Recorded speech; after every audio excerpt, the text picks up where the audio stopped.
So this she's going to pass around. I'll kind of save this until the end. It's a newer article that's out there on some of the different treatments. As y'all well know, with peripheral neuropathy, the number of treatments are endless. They're continuing to research because we don't have a cure for any of it. We're just trying to figure out how we can make life more comfortable for you. And so this is just an interesting article that I ran across, a study that they're doing out of Canada. But yeah, it's an interesting read. So, but yeah, like she said, I'm a podiatrist, and what that means is I treat conditions of the foot and ankle. And although neuropathy is a nerve generated pain, you have nerves in your feet, and so that translates into foot pain. And so there's a few things, and a lot of the research has really been done on diabetic neuropathy. And when you look at a lot of the treatments, those are the groups that they're looking at. But as you all very well know, not all neuropathy is diabetic neuropathy. There's different origins, whether it's inflammatory, genetic, or then, of course, my favorite, idiopathic, meaning that we're all idiots because we can't figure it out. So, but there are a few common threads with neuropathy, and the main thing is just like she had mentioned, that you don't get that sensory feedback when something is going on. And so one of the biggest things with any kind of neuropathy that's most important is observation of your feet. Unless you're really talented and can walk on your hands, I don't know anyone else that can avoid walking on their feet. And the average person takes about 10,000 steps a day, and that should be your goal for all other kinds of cardiovascular reasons. But that should be your goal. And so when you take 10,000 steps a day, you add up your body weight, which we all feel like it should be a little bit less than what it is. But you take that body weight, multiply it by 10,000 steps, and that's a heck of a lot of pressure that goes through your foot on a given day. And so with all of the variances that happen from person to person, there's different foot structures, there's different shoes, there's different surfaces that we're walking on, there's different speeds that we walk at. And so there's all these variables that can potentially cause pain or issues within the foot. And if you don't get that sensory feedback, it's hard to know when something is going on that could be detrimental to your health. And so that's why one of the biggest things that we always stress is observation. When you lose one of your senses, whether it's hearing or sight or smell or sensation, you have to kind of use your other senses to make up for that. And so when you can't feel your feet, you have to look at your feet. You have to look at them on a daily basis, and I know y'all have been well taught about all that. But it really is important, because if you see that you have an area that is swollen or that is red or that has drainage, you may not feel that, but you'll catch that by looking at that or having someone else look at that for you. One of the more difficult parts is on the bottom of the foot, which is always the area at highest risk as far as stepping on something or stubbing your toe, having a cut or things like that. And if it's hard to look at that because of arthritis in the hip or the back or other places, a little trick is to sometimes get a handheld mirror or to put a mirror on the ground where you can just hold your foot over the top of it, and that way you can actually see the bottom of your feet without having to bend your foot all the way up to your eyes. So observation is really a key, because you can catch things before they become problematic. The problem is if you don't feel it, you don't address it. If you have, for example, a wound that does not become addressed, that has the potential to get infected, and then everyone's probably known people with the horror stories of what can happen after that point in time. So observation is really kind of the first line of defense, and especially prevention from some of these issues. The second thing is protection. Y'all know to wear shoes all the time. Even if you're in the house, have some kind of a house slipper, something with a rubber or some kind of a harder sole to keep from stepping on something. And so protection really comes into play big here. everyone's foot types are a little bit different, and so the kinds of shoes that you can wear are going to be different. Not everyone with neuropathy needs a diabetic extra depth shoe, but if you have areas, whether it's bony prominences, things like hammer toes, or areas on the foot that have the potential to become ulcerated by having too much pressure on it, well then yes, you may need a certain type of shoe or a certain type of insert. And once again, a lot of people, they feel the need to wear a tighter shoe when they have neuropathy because you're trying to get that sensation that you've been used to having throughout the rest of your life. And so you may be putting on an ill-fitting shoe and have no idea of that. And so that's where places like Caravel, or I send a lot of my runners to Rogue Running, but just a place that has people that actually know what they're doing when it comes to sizing your foot and actually fitting you into a proper shoe is really important. You're going to get someone that has a lot more knowledge at a place like Caravel than you're going to at DSW. And yes, the prices may be better at DSW, and you can by all means go there and buy your shoes, but at least go get your foot sized somewhere and have it properly fitted first, so that way you know what size shoe you actually need, as opposed to what size feels right, because whatever feels right may be off a little bit. So, and I'm sure y'all probably have questions about particular shoes and things that we'll let you kind of fire off those questions at me in just a little bit here. The third thing is that pain is different. A lot of times people don't come to a doctor until they've had pain for, I usually tell people about 3 to 5 days for most people. If you've had a pain and it's only been a couple days, we'll give it some time. It may go away. You don't have to come see a doctor the instant you start having pain. But y'all's pain may be a little bit different. A pain that may be minor or even not a pain at all could be a broken bone or something significant. And so if you're having a pain that's lasting more than about 5 days, no matter how severe or how small it is, if it's consistent and if it's daily, well then you need to take a little bit of a closer look at that. So that's when you want to come at least get an evaluation to check that out. And then as far as treatments go, this is where you see a lot of variation and a lot of research being done onto this. It's really hard to get good research studies done because everyone is just so different as far as the source of their neuropathy and the severity of their neuropathy. So actually having good funded studies to give us solid research, it's pretty difficult, and that's why the biggest market you see that research in is diabetic neuropathy, because at least they're able to mainstream some of their evaluation and testing methods to then tell whether or not their treatment is working or not.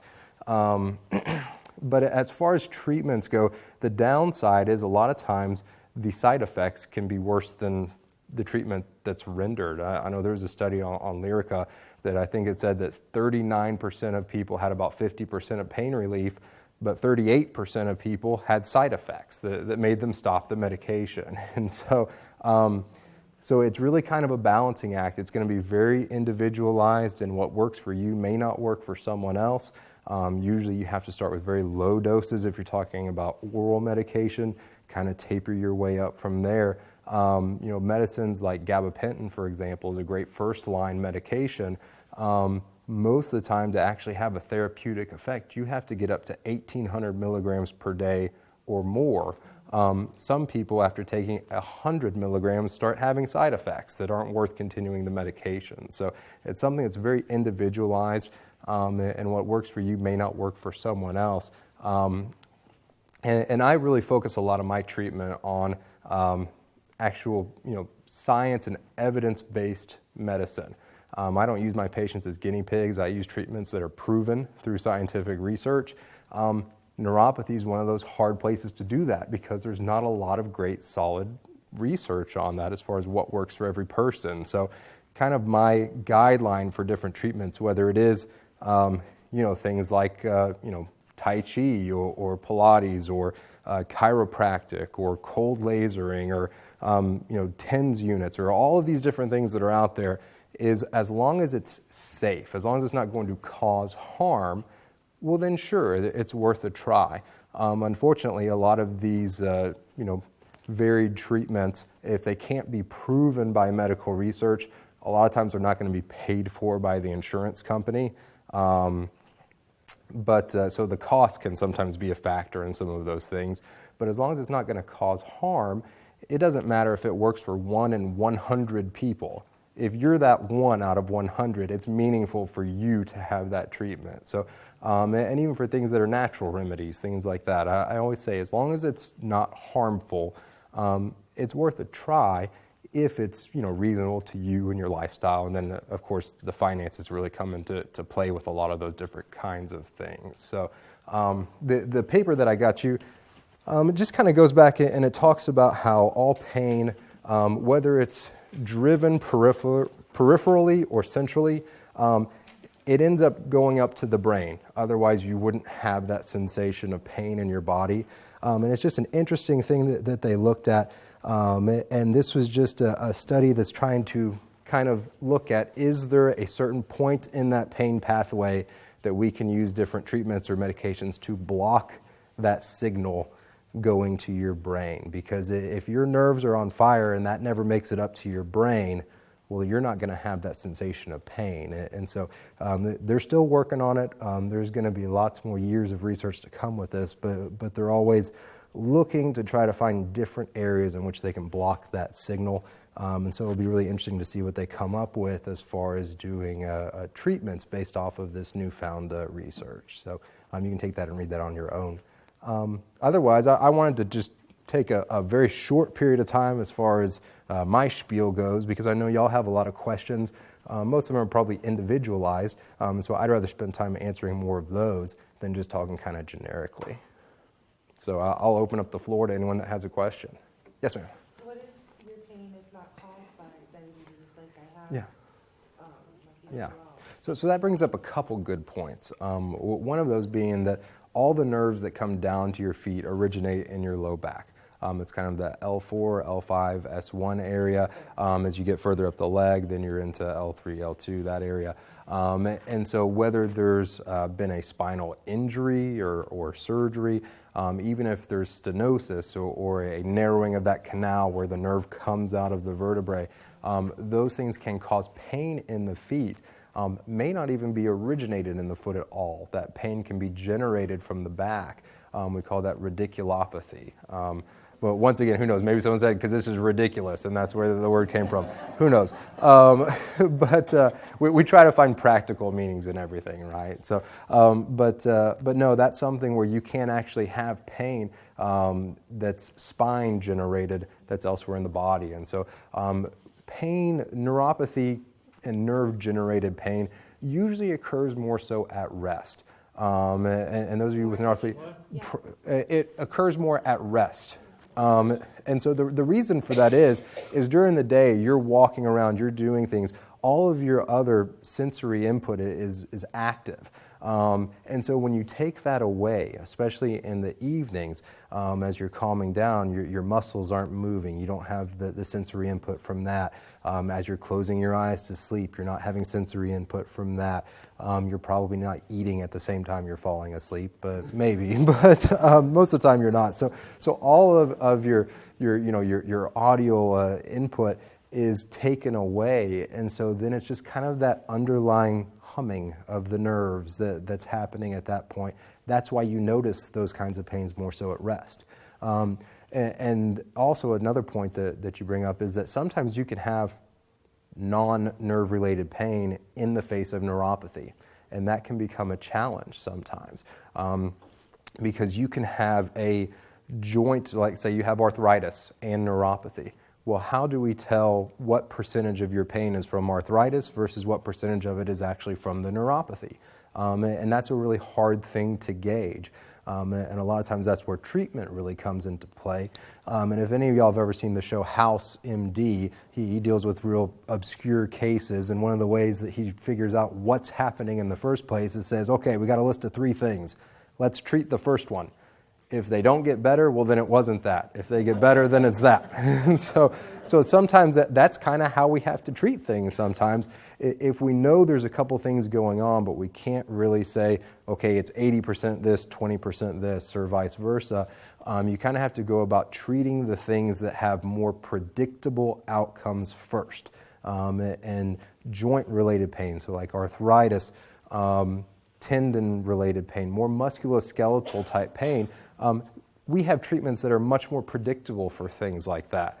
I mean, if you came in with a bunion, for example, well, I could tell you, okay, if we take pressure off of that bump on the foot, and if that doesn't work, we do surgery. Okay, I know I've got 95% or better outcomes with that. That's the statistics across the country as far as patient satisfaction surveys.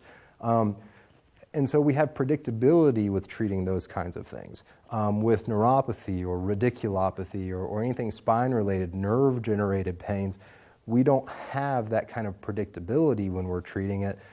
So we try to treat the predictable side of things first, and then whatever's left over, we kind of chalk up to whether it's nerve or if it's something like a systemic arthritic condition or autoimmune or things like that, you kind of chalk it up to those things.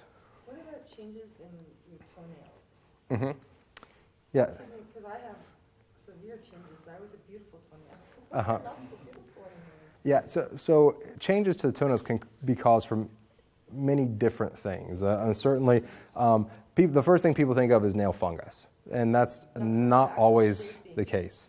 Yeah. And so when you look at the growth center of the nail, which is right underneath the cuticle, that has a blood supply to it. There's nerve supply to all those blood vessels in there. And so things can certainly change. And if there's ever been damage to those growth cells, well, the shape, the color, all those kinds of things can change with that. And so yeah, that's certainly something that can happen. Nail, as long as it's not causing pain from the nail itself, there's usually nothing we can do to fix the shape of a nail or anything like that once it's been damaged at the growth center. But once again, if the pain input is not normal, that's where you have to use your observation really as your first line and making sure that there is no redness. Because if you're having an ingrown nail, you would see redness, maybe even some discharge or things like that. So, yes, sir? I'm getting a lot of swelling around my ankles. Mm-hmm.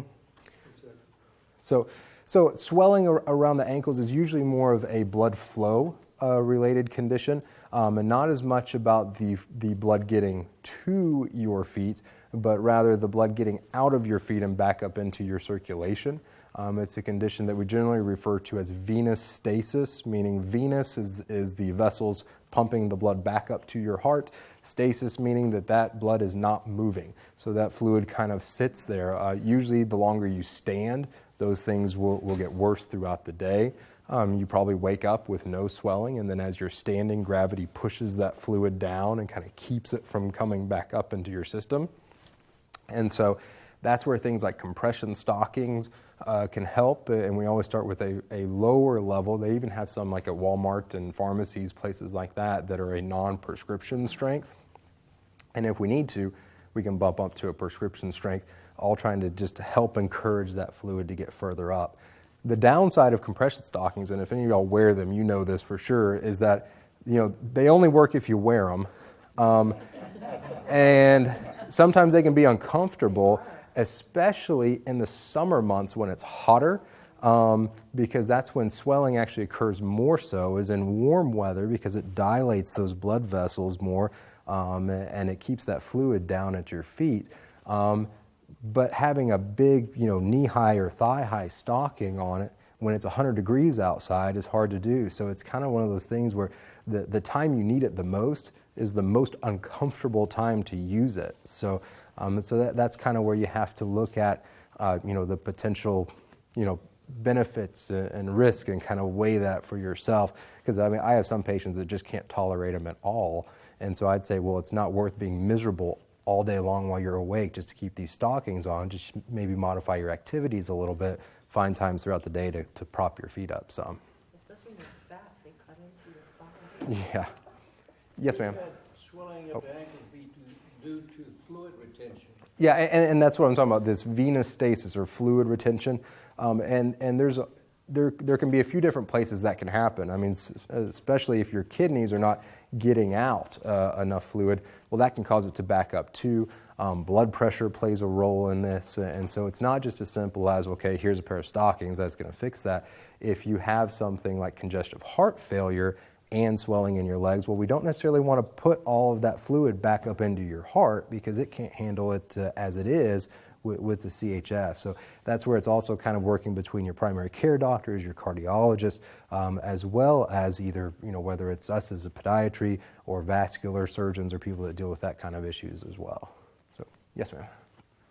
Is there a time when you should not wear the stockings as far as sitting Yes. periods of time, or is that when you should wear? No, so even sitting, a lot of people discount the effect that swelling can happen while sitting because you're not active, you're not doing things. Well, your feet are still hanging below your heart, and gravity's still going to work against that. And so you don't have to wear them at night. You actually don't want to wear compression stockings at night.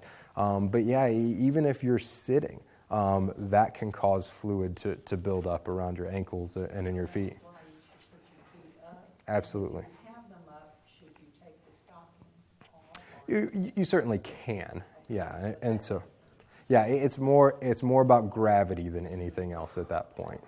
So, but actually, when you're active and when you're moving around, it engages your muscles all the way throughout your leg, and that kind of helps to pump as those muscles contract. That helps to pump that fluid back up the system. So that's why if you're at rest with your feet hanging down, you're just at as much of a risk to get that built up in the ankle than if you were moving. So,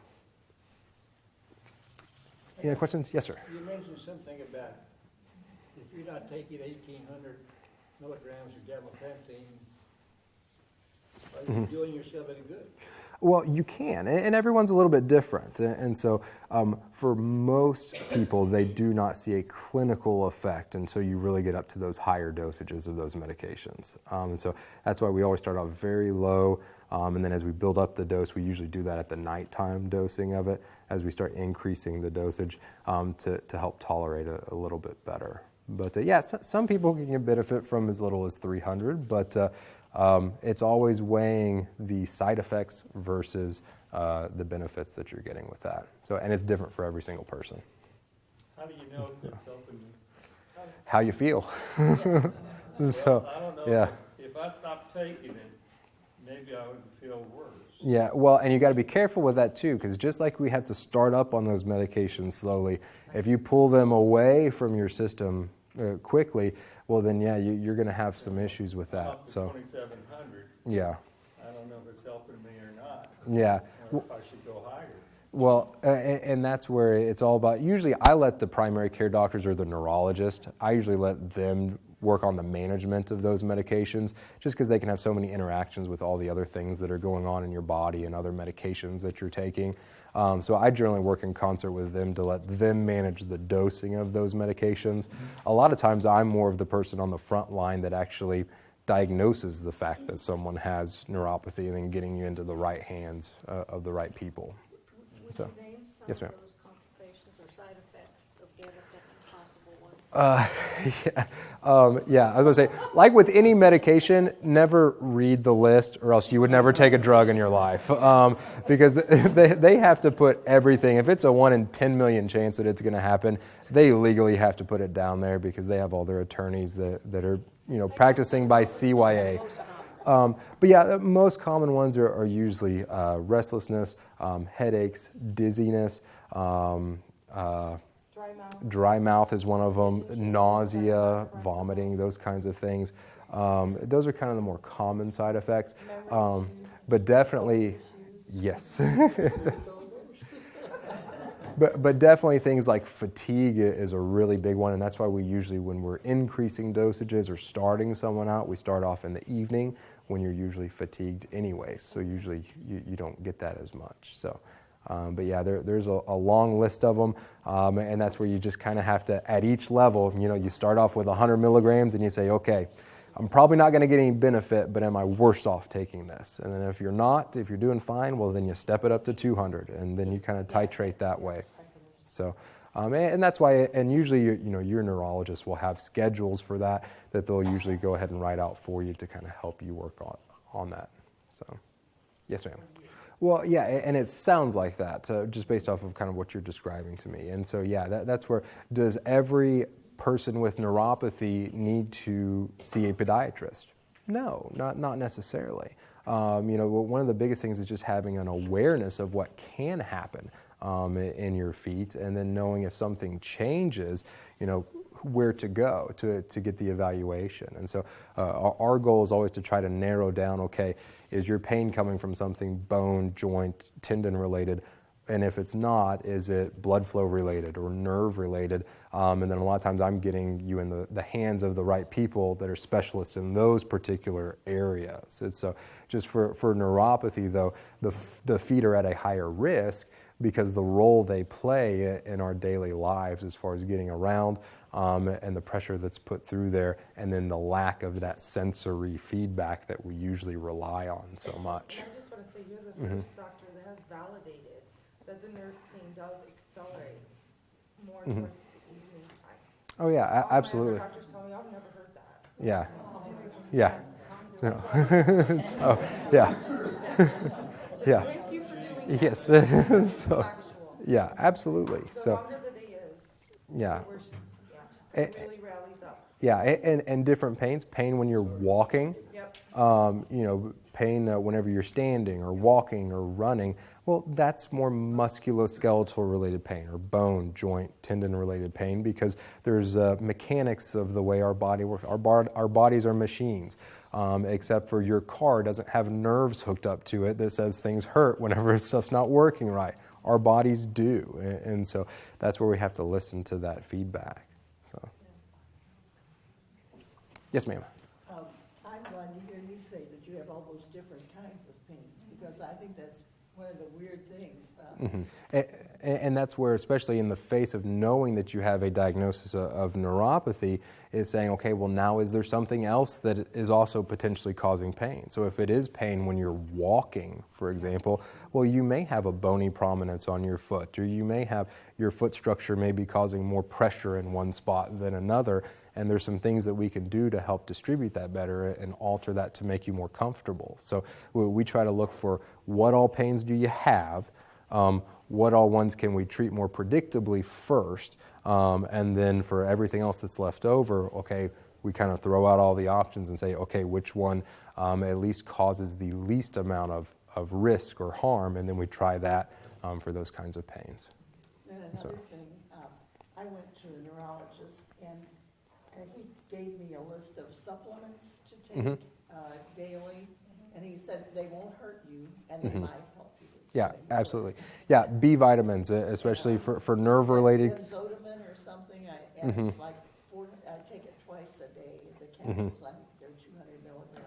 Yeah, and with a lot of these treatments too, and my dad has diabetic neuropathy, and so some of these things I really have firsthand knowledge of, not from prescribing it and saying good luck, but actually having a family member that's going through some of these things and getting feedback from him as well. And so, one of the treatments that he started, he said, you know what, I don't think it's really helping because it wasn't changing his pain levels at all, or it wasn't relieving his symptoms. But then I asked him, well, how are you sleeping? He said, well, I think a little bit better. So I said, well, it's working. So the knowing how a treatment is working or not working, you're not just going to use a pain scale. That's not the only thing we use. You also have to use how you're feeling, your energy, your sleep, things like that, determine whether or not a treatment is successful. But yeah, the B vitamins is something that there's been a lot of research on in probably the last 7 or 8 years. Some of y'all may be on a medical supplement called Metanex, but it's an activated B vitamin complex. It's probably the one that has the most research behind it, and all the other companies have kind of used their research and then made their own versions of it. The problem with just the generic B vitamin complexes that you would pick up at Walgreens or Walmart is only about 50% of the population can take that pill and then knock it down to that level where it actually activates those vitamins to work successfully in their bodies. And so that's something to be aware of too. The problem is that insurance companies don't cover those because it's not a medication, it's a medical food. And so it can be kind of expensive to take that on an ongoing basis. And the research that was done on that was on diabetic neuropathy, not on idiopathic or hereditary or any of those other things. So the success rates that they have seen and the data that they show is only with one subset of patients. It's not with all neuropathy. So you have to keep that in mind when you're looking at one treatment versus another, is what's the research behind it and who were they doing that research on? And you'll find most of the time it's diabetic neuropathy. Yeah, and so you're just overloading your system with that and hoping that in a higher concentration that can be healthy for the nerve tissue. So once again, it's one of those things that it's not going to hurt anything. And so I say, I'm all for it, to give it a try. But as long as it's not going to cause harm, it's something that's worth considering. And so, yes, ma'am. A friend of mine told me that she just developed neuropathy and some of her friends, and they're using Bengay unscented on their feet at night with stockings over it.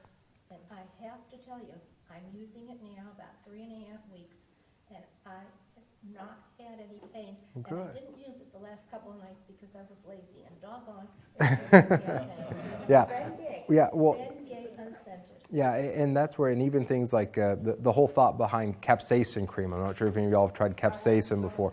You know, the whole thought behind that is that if your body is being stimulated by that capsaicin, by that pepper powder, that your nerves are not going to take over and have that painful stimulation. You're being stimulated by something else. So that's where using something like that, using a menthol type treatment like a biofreeze, those kinds of things, you're getting a different kind of sensation on the skin.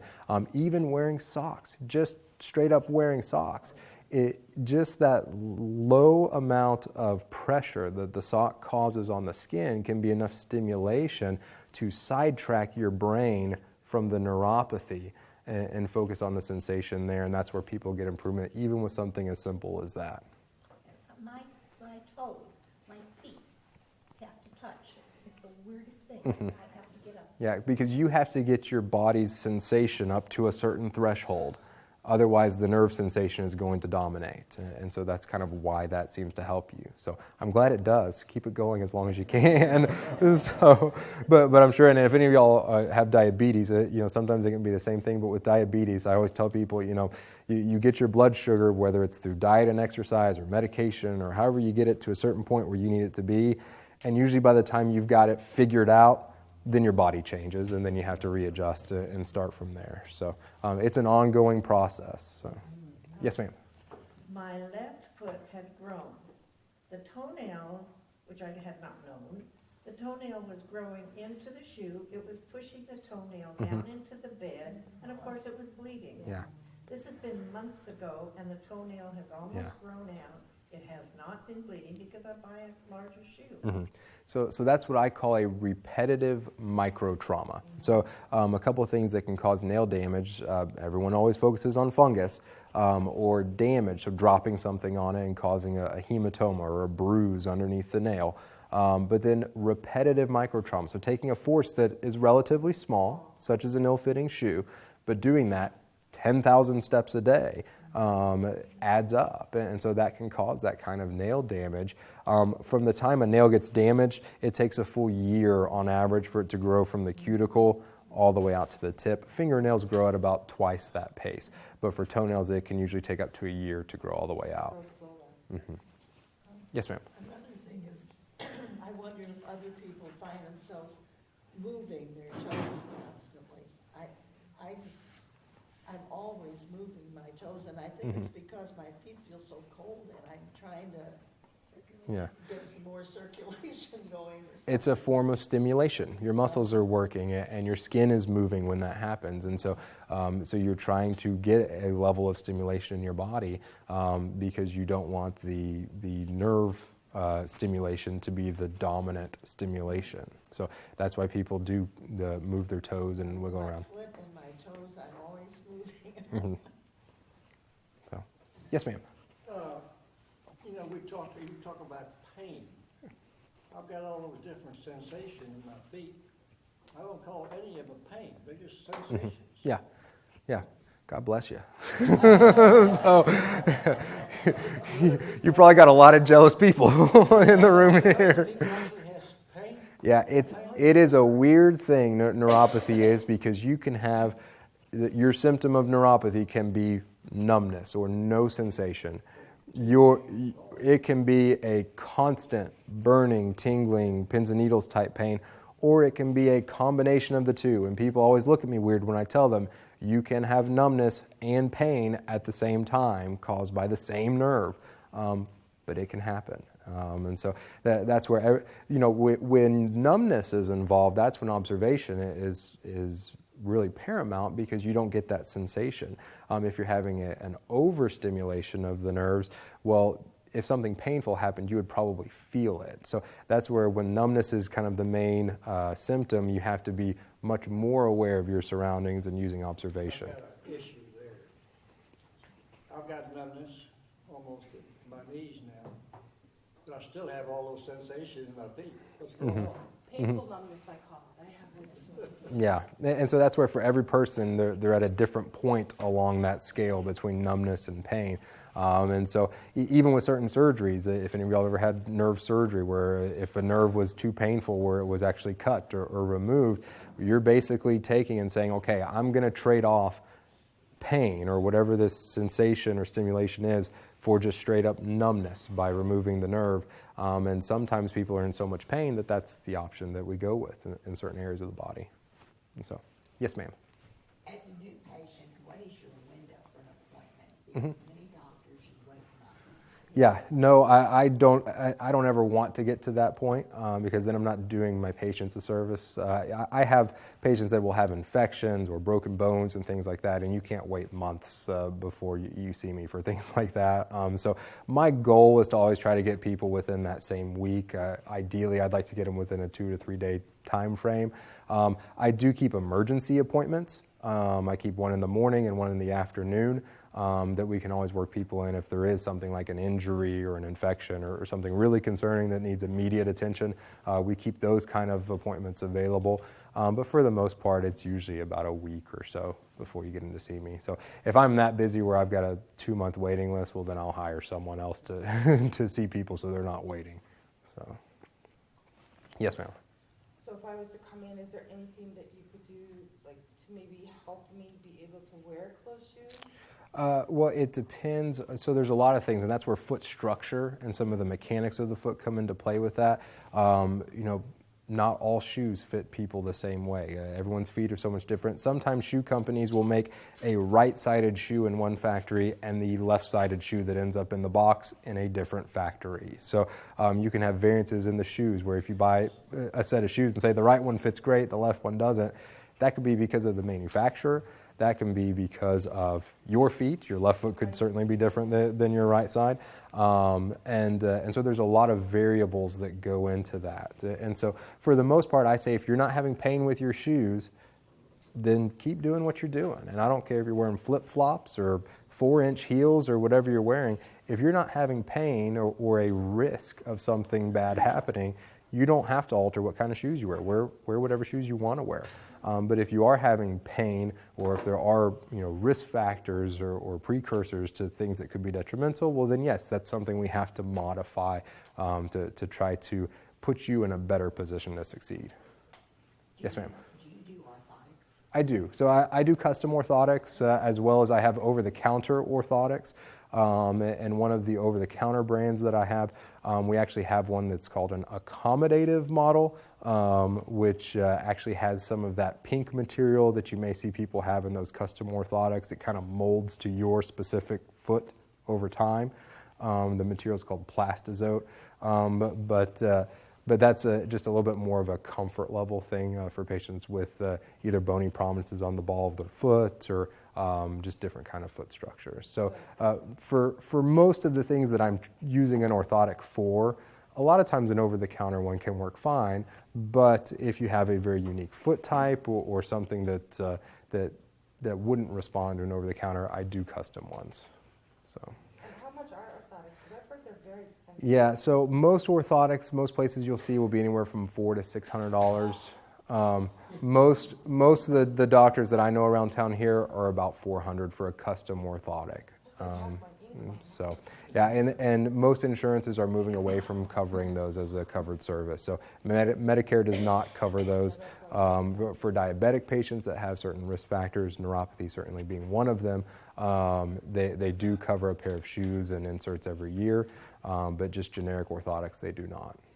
So. But they change your life if you need them. Yes, they can. Balance, your body alignment, the Yeah. whole bit. So, and that's why I tell people, whether it's orthotics, whether it's surgery, whether it's any kind of treatment that's going to, cost you money or time or a recovery period, you always have to look at what's your potential benefit out of this. And if you're having a condition that's limiting your lifestyle, then yeah, you have to consider, if a treatment's going to let me have a better life, then maybe it is worth that time or that money or the the pain of a recovery process.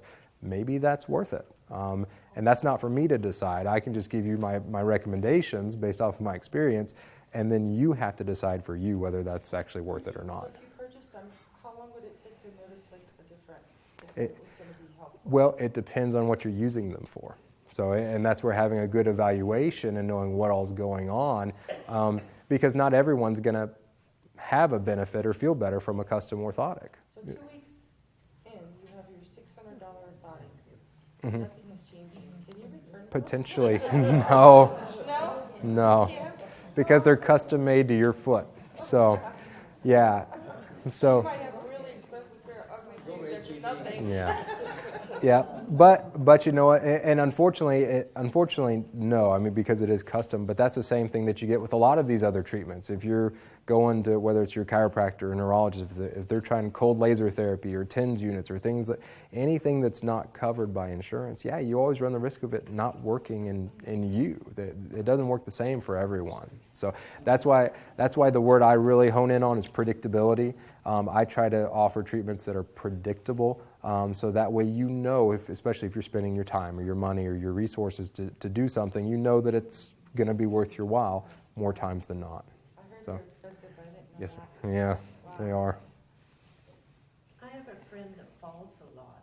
Mm-hmm. Would orthotics help her, prevent her from falling? Orthotics, no.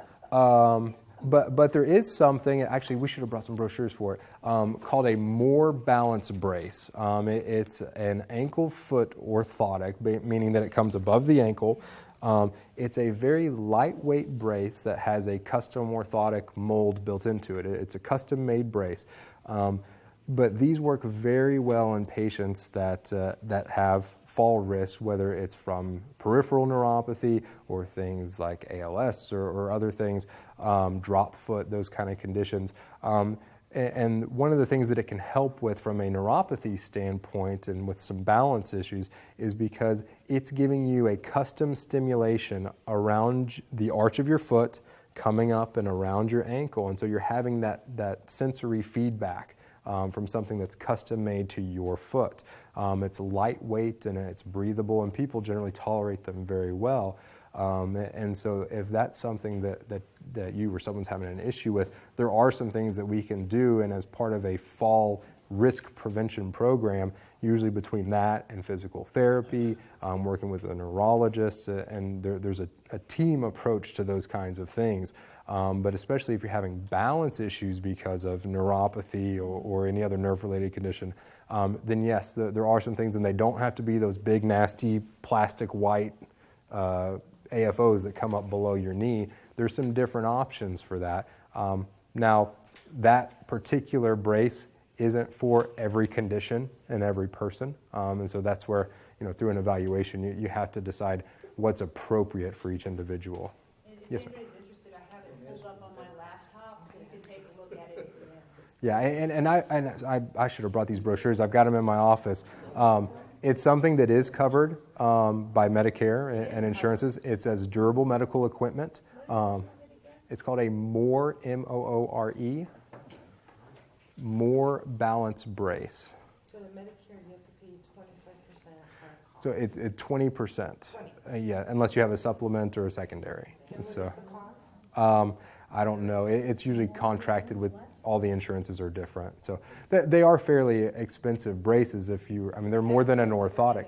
Expensive, because it is a custom brace, but at least with most of the insurances do cover those where they do not cover an orthotic for other kinds of issues. So because you're preventing falls, a fall is a very expensive thing for an insurance company to pay for, with hospitalizations and surgeries, and it's a huge risk to you as an individual and your health. So preventing falls is one of the things that's very important.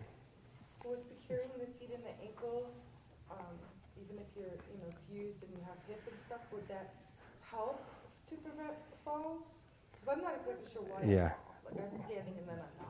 Yeah, well, you have to take all those things into account, because if you have a part of your body fused that's not moving, now the rest of your body has to compensate for that and make up for that. And so if you take away that compensation elsewhere, whether it's in the knee or the foot or anywhere else, then you have to look at that a little bit closer. So no, it's not a generic, these braces are made for everyone, they're going to help everyone, because they do limit some of the motion there. That's what they're meant to do. So you have to take that case by case. And we have an evaluation form to where we look at all the different things, whether it's dizziness, neuropathy, foot deformities, things like that we have a point system that goes with each thing we go through our evaluation that says, okay, if you're at this level of risk, then this would be the recommended plan, whether it's that brace or therapy or whatnot. So we have evaluation forms to assess what all you need based on your risk factors. Water therapy has really helped. That's what and she Yeah. told me that if I go to her, do it. Yep, and it's certainly not going to harm anything, and water therapy is great because the buoyancy takes that pressure off of your knees and your joints and everything else. So it's a way to strengthen your muscles, your soft tissues, without actually damaging your joints. And so, yes, ma'am. She has questions, she can't raise her hand. Yes, ma'am. I would like to know about my heels. Mm-hmm. My heels hurt me terribly at night. Okay. And I have found maybe that if I wear socks, it helps sometimes. Mm-hmm. Well, it depends on what the pain's from. So especially on the back of the heels, you have to be careful, especially depending on your mobility level. If you're spending a lot of time resting, like in the hospital where your heel is resting on the bed, or if you're resting in bed or on a recliner where your heel is hitting up against the end of that, if you're not moving around and getting up a lot, well, sometimes that pressure can cause a decubitus ulceration or a bed sore. That's where the term comes from. So with the heel in particular, you have to be very careful about that if you're not getting up and around. If you're getting up and around a lot, it's hard to get a bed sore if you're getting up and around. And so that could be anything from, if it's happening at rest and at night when you're not walking on it, that's where nerve type pain generally kind of takes over is in that circumstance. So that could be neuropathy generated. If it's when you get out of bed, first thing in the morning, you stand down and the bottom of your heel or the back of your heel hurts, well, that's either plantar fasciitis or Achilles tendonitis. And those are things that we can fix very predictably most of the time without surgery, without injections. People do very well with those kind of treatments. But you also have to look at what is causing that pain. And if it's pain at rest, pain at night, usually it's not tendon bone related. And so. How does neuropathy relate to restless leg syndrome? Mm-hmm. Yeah, well, there's a few conditions that I kind of use junk terms for. So things like fibromyalgia, restless leg syndrome, certain idiopathic neuropathies are kind of all under the umbrella of things that we really don't have a firm grasp on how one can be so much different than the other, how, if you have both going on at the same time or if it's all the same thing. So we know that it is nerve generated for the most part. And so that's where you have to kind of look at what symptoms you're having and then how different treatments and therapies are helping with that. So, yeah, restless leg, just kind of like fibromyalgia. Yes, it's a diagnosis, but it's kind of an umbrella kind of a junk term that covers a lot of different things that we really can't explain it in the full detail that we know with other certain conditions. Yeah, well, and a lot of times people think they have restless leg when they have neuropathy, because it is, you take the stimulation of life away, and then what's left over at the end is the constant nerve stimulation. So, yes, sir. My friend's husband has that restless leg, and she made him go sleep in the other bedroom. Yeah. Yeah. Yep. Yeah. So, yeah, one of the other bad side effects, I guess. Restless leg. So, yeah. And so, depends on the source, right? Yeah. So, but thanks again for having me out today. It's really been a pleasure talking with y'all. I'm happy to answer your questions. So, if you have any further questions or whatever, like an evaluation, you have our information. We'd be happy to see you and help you out in any way we can. And so, I'd like to add one thing, not for the doctor, but for the group. I've been with foot doctors for a good number of years, and until recently, it was all a waste of time. I'm now one of his patients, and things are happening. and he could tell you that. I couldn't tell you that. I go by HIPAA, and I'm pretty strict on that. So.